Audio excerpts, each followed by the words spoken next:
वफाकी हुकूमत की तरफ से अवाम को बिजली का एक और जोरदार झटका दिया गया है। लोड शेडिंग से परेशान अवाम को अब अपने कारोबार पर लगे इस नए टैक्स को भी अदा करना पड़ेगा। बिजली के बिल्स पर एक नया रिटेलर सेल्स टैक्स लागू किया गया है, जिसकी मद में छोटे से छोटे दुकानदार को भी माहाना 3000 रुपए से ज्यादा टैक्स अदा करना पड़ेगा और नॉन फाइलर कारोबारी हजरात 6000 रुपए टैक्स के बोझ तले दब जाएंगे। मौजूदा मुश्किल माशी और कारोबारी सूरत हाल के पेश नज़र हैदराबाद समेत पूरे मुल्क में इस नए टैक्स के खिलाफ अवामी मुजाहरे जारी हैं। Report Shaista Suraiya, Hyderabad times.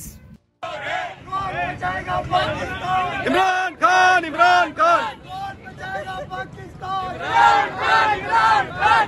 बचाएगा पाकिस्तान?